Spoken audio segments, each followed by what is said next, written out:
दोस्तों नमस्कार, मैं राकेश श्रीवास्तव।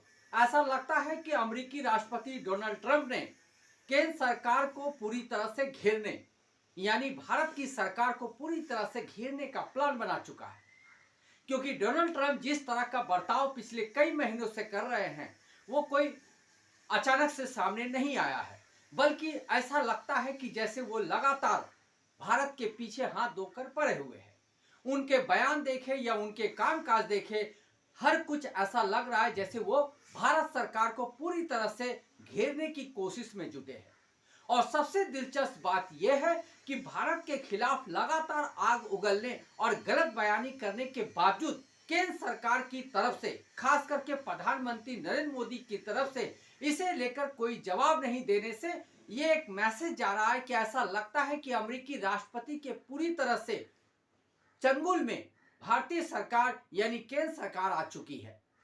क्या अमेरिकी राष्ट्रपति इस बात को पूरी तरह से भांप चुके हैं कि वो जो भी बयान देंगे उसका पलटवार नहीं होगा? क्योंकि हाल ही में जो बयान, एक बड़ा सा बयान अमेरिकी राष्ट्रपति डोनाल्ड ट्रंप ने दिया, उसने कई तरह के सवाल खड़े कर दिए।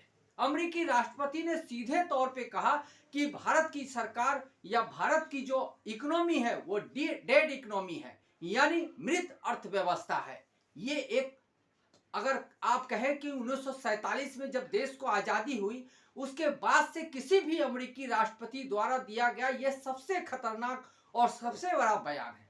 और सबसे दिलचस्प बात यह है कि भारत की सरकार ने इस पर कोई भी अब तक पलटवार नहीं किया है। लेकिन जब इसी बात को राहुल गांधी ने दोहराया और कहा कि इसमें कौन सा आश्चर्य की बात है जो अमेरिकी राष्ट्रपति कह रहे हैं, तो पूरी भारतीय जनता पार्टी के मंत्री, नेता और तमाम जो सांसद है वो पीछे लग गए और राहुल गांधी को घेरने के लिए तरह तरह के बयान देने लगे। कहने लगे कि राहुल गांधी अमेरिकी राष्ट्रपति की भाषा बोल रहे हैं। जिस केंद्र सरकार को, जिन मंत्रियों को अमेरिकी राष्ट्रपति को जवाब देना चाहिए था, वो राहुल गांधी के पीछे पड़ गए। सवाल यह है कि राहुल गांधी को निशाना बनाने से आखिर हासिल क्या होगा? क्योंकि यह बयान तो अमेरिकी राष्ट्रपति डोनाल्ड ट्रंप ने दिया था। डोनाल्ड ट्रंप यहीं तक नहीं रुके, उन्होंने भारतीय अर्थव्यवस्था को डेड इकोनॉमी बताने के साथ ही अब एक नई तरह का खेल शुरू कर दिया है। भारत पर 25% टैरिफ लगा दिया है, यानी भारत से जो भी सामान अमेरिका जाता है उस पर अब 25% का टैक्स लगेगा। यानी भारत से जो सामान अमेरिका जाएगा उस पर टैक्स बढ़ने की वजह से वहां पर उसकी मांग कम होगी और मांग कम होने की वजह से भारत का जो निर्यात है वो घटेगा और निर्यात घटने की वजह से जिस भी सेक्टर से माल जाता है उस सेक्टर में असर होगा और वहां की जो इकोनॉमी है वो बिगड़ेगी। इसकी वजह से रोजगार कम होंगे, प्रोडक्शन कम होगा और तमाम जो व्यवस्था है वो चरमरा सकती है। लेकिन इसी अमेरिकी राष्ट्रपति ने भारत के पड़ोसी राज्य जो हमेशा से दुश्मनी निभाता रहा है पाकिस्तान, उससे 19% की टैरिफ रेट लगाई है, जबकि बांग्लादेश में 20% का टैरिफ रेट लगाया है। जबकि दुनिया भर को मालूम है कि भारत और अमेरिका के रिश्ते सबसे मजबूत रहे हैं, लेकिन इस मजबूत रिश्ते के बावजूद अमेरिकी राष्ट्रपति ने भारत पे 25% का टैरिफ लगा दिया है, जबकि पाकिस्तान पे 19% का ही टैरिफ लगाया गया है। जबकि इसी पाकिस्तान पे 29% टैरिफ लगाने की बात अमेरिकी राष्ट्रपति कर चुके हैं, लेकिन अचानक से उनका मन बदला और अब उस पे 19% का टैरिफ लगा दिया है।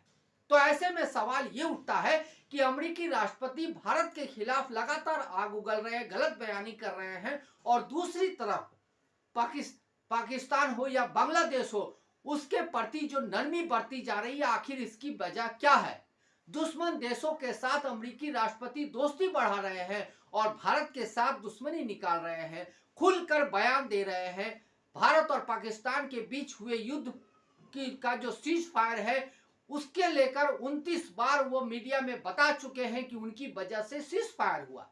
सिर्फ इतना ही नहीं, उन्होंने ये भी कहा कि उन्होंने दोनों ही देशों को टैरिफ का डर दिखाया, उसके बाद सीज फायर हुआ। इसकी मुखालफत करने के लिए केंद्र सरकार की तरफ से कोई सामने नहीं आया। आज तक किसी भी मंत्री या प्रधानमंत्री या अमित शाह गृह मंत्री ने इस बयान का पलटवार नहीं किया हो कि अमेरिकी राष्ट्रपति गलत बयान दे रहे हैं। अमेरिकी राष्ट्रपति से ऐसा कोई बातचीत नहीं हुआ। लेकिन अमेरिकी राष्ट्रपति 29 बार ये बात बोल चुके हैं और केंद्र सरकार यानी भारत की सरकार पूरी तरह से चुप्पी साधे बैठी है। ऐसे में सवाल उठता है कि आखिर डोनाल्ड ट्रंप के हाथ में ऐसा क्या आ गया है जिसकी वजह से भारत की सरकार पूरी तरह से चुप्पी साधे बैठी हुई है। खास करके प्रधानमंत्री नरेंद्र मोदी जो दुनिया भर के देशों में जाकर भारत के विश्व गुरु बनने का डंका पीट रहे हैं और भारत की इकोनॉमी को 5वीं सबसे बड़ी अर्थव्यवस्था बताने से भी नहीं चूक रहे हैं, वो प्रधानमंत्री आखिर चुप्पी क्यों साधे हैं? क्यों नहीं अपने दोस्त को सीधे तौर पे बता पा रहे हैं कि अमेरिकी राष्ट्रपति डोनाल्ड ट्रंप आप जो कह रहे हैं उसमें कोई भी सच्चाई नहीं है, हमारी आपसे कोई बातचीत नहीं हुई, सीज फायर का पूरी तरह से पालन या सीज फायर का निर्णय केंद्र सरकार यानी भारत की सरकार का अपना निजी मामला था। लेकिन ये बताने के पहले तमाम तरह की बातें अमेरिकी राष्ट्रपति कर रहे हैं, लेकिन भारत की सरकार की तरफ से इसका पलटवार नहीं किया जा रहा है। तो सीधे तौर पे सवाल उठ रहा है कि आखिर अमेरिकी राष्ट्रपति के हाथ में ऐसा क्या लग गया है जिसकी वजह से वो खुलकर भारत के खिलाफ आग उगल रहे हैं और भारत की सरकार इसकी मुखालफत नहीं कर पा रहा है। तो पीछे आखिर सच्चाई क्या छुपी हुई है, ये आने वाले दिनों में जरूर साफ होगा, क्योंकि जो जिस तरह से अमेरिकी राष्ट्रपति लगातार हमलावर है ये ज्यादा समय तक नहीं चल सकता है, क्योंकि विश्व लेवल पर भारत की भद्द पिट रही है। भारत को लेकर एक नैरेटिव बन रहा है कि वो अमेरिकी राष्ट्रपति के द्वारा दिए गए बयान का जवाब तक नहीं दे पा रहा है। इसकी वजह से जो दूसरे देश में भारत की छवि बनी थी वो पूरी तरह से धूमिल हो चुकी है। सिर्फ बात इतनी तक नहीं है, अमेरिकी राष्ट्रपति ने यहां तक धमकी दे डाली कि रूस के साथ अगर उसने तेल का आयात किया या कोई बिजनेस किया तो उसके खिलाफ जुर्माना लगेगा। और इस जुर्माने की जैसे ही बात अमेरिकी राष्ट्रपति ने की, अगले ही दूसरे दिन यह खबर सामने आने लगी कि भारत सरकार ने रूस के साथ अपनी तेल का जो खरीदारी करती है वो बंद कर दी है। अब तो अमेरिकी राष्ट्रपति ने भी एक बयान देके ये कहा है कि मुझे खबर मिली है कि भारत सरकार ने रूस के साथ जो तेल खरीदारी करती है वो बंद कर चुकी है। ये अच्छी बात है, ये अच्छी पहल है। तो आखिर अमेरिकी राष्ट्रपति के पास ये बात कैसे पहुंची जबकि केंद्र सरकार की तरफ से इसकी कोई आधिकारिक घोषणा नहीं की गई है? तो क्या अमेरिकी राष्ट्रपति को इस बात को लेकर आश्वस्त किया गया है कि क्या रूस के साथ भारत कोई समझौता या किसी तरह की डील नहीं करेगा? क्योंकि अमेरिकी राष्ट्रपति अगर बयान दे रहे हैं तो निश्चित रूप से उनके पास किसी खास मजबूत सूत्र के जरिए ही खबर पहुंची होगी और इसी खबर की वजह से वो मीडिया में आकर ये बोल रहे हैं कि भारत सरकार ने रूस के साथ तेल खरीदने की जो अपना पहले से जो समझौता चल रहा है उसे रद्द कर दिया है, बंद कर दिया है। तो क्या अगर ये सच्चाई है तो क्या भारत की सरकार अमेरिकी राष्ट्रपति के बयान के बाद दबाव में आ गई है और उनकी जुर्माने की जो चेतावनी थी उसकी वजह से अपने कदम पीछे खींच लिए हैं? तो क्या केंद्र सरकार इतनी लाचार हो चुकी है कि अमेरिका का राष्ट्रपति व्हाइट हाउस में बैठकर एक बयान देता है और उसका क्रियान्वयन भारत में होता है? भारत अपने एक पड़ोसी देश, एक खास मित्र रूस के साथ अपनी दोस्ती तोड़ने तक को तैयार है।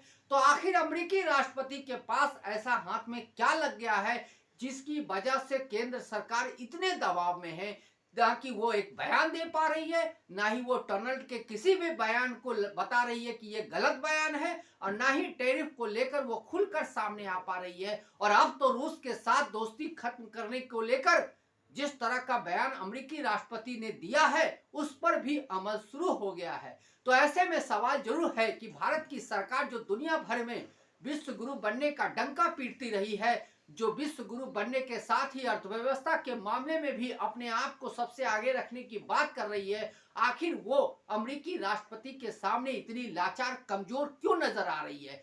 जरूर है कि इस सवाल का जवाब सामने आना चाहिए, क्योंकि हर देश का हर नागरिक ये जानना चाहता है कि जिस देश में इंदिरा गांधी, जवाहरलाल नेहरू से लेकर तमाम तरह के जो प्रधानमंत्री रहे हैं, खास करके मनमोहन सिंह तक, किसी ने भी अमेरिकी राष्ट्रपति के सामने इस तरह से घुटने नहीं टेके जिस तरह से मौजूदा सरकार ने टेके हैं। तो आखिर इसके पीछे की वजह क्या है? जरूर इस बात का पता चलना चाहिए। आने वाले दिनों में संभावना है कि इस बात से भी पर्दा उठ जाएगा। उसके बाद केंद्र सरकार की चुप्पी की असली वजह सामने आएगी। आज के लिए बस इतना ही। अगर आप हमारे श्रोता है तो आप हमें जरूर लाइक और सब्सक्राइब करें। तब तक के लिए नमस्कार।